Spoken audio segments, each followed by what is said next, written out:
Richard Viguerie is the chairman of the American Target Advertising and ConservativeHQ.com. He's well as the co-founder of the American Freedom Agenda, which in the foundation's words is a coalition established to restore checks and balances and civil liberties, protections that are under assault by the executive branch. As many of you know, Mr. Viguerie did pioneering work in direct mail fundraising for the conservative movement and is fondly known as the funding father of the right. He's the author of several books, including most recently Conservatives Betrayed, How George W. Bush and Other Big Government Republicans Hijacked the Conservative Case. So please help me welcome Richard Viguerie.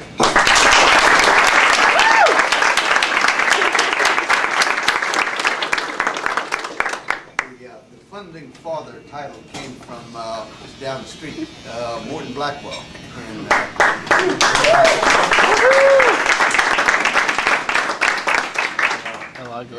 Morton came to work for me in the early 70s after a second lunch arranged by Lee Edwards, and he said I sealed the deal when I spoke the magic words to him. He says, "Morton, come to work for me and help me build the conservative movement." And that was music to his ears, and now his son is working for me and carrying on that tradition.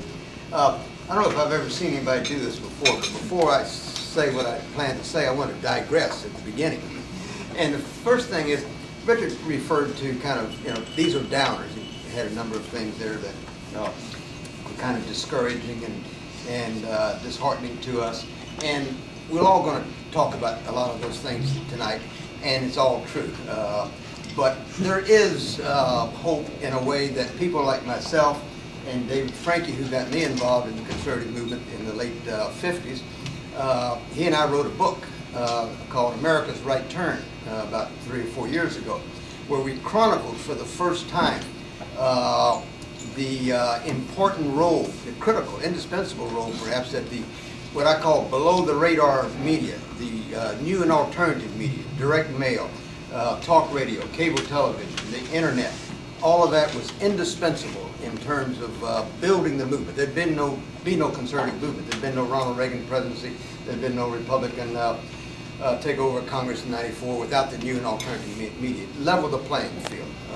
In the old days, when David and I were getting started back in Texas, if this were the microphones of the country, we could not get our message through the blockage of Walter Cronkite, New York Times, Time Magazine, Washington Post, etc. But this new and alternative media allowed us to go around that media right into people's homes.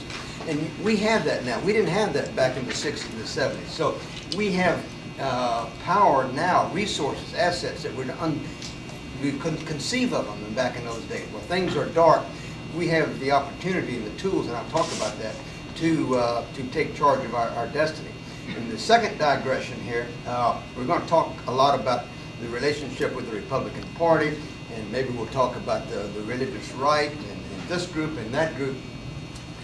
Again, I was there at the very beginning. I was saying to some of the fellows at dinner tonight that when I'm 19 years old, 1952, I'm a strong Taft supporter. I don't know where it came from, but I knew Taft was far better than Eisenhower. And I manned a precinct in Houston, Texas that today would probably vote Republican 65% of the time. I manned the polls from 7 to 7 in the primary between Taft and Eisenhower in Houston, Texas. And 2 people showed up to vote in 12 hours, my mother and dad.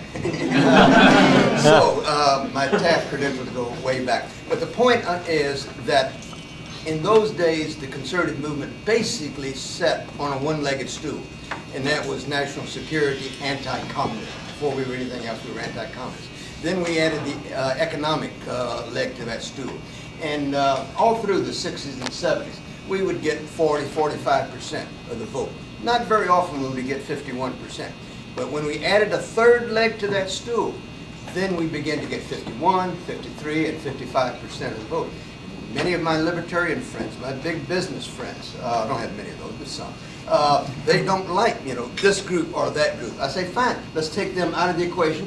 Now you tell me how we get to 51% in a country of 300 million. I don't know how to do it, but I do know how to sit on a 3-legged stool, but I don't know how to sit on a 2-legged stool. All right, I've digressed enough.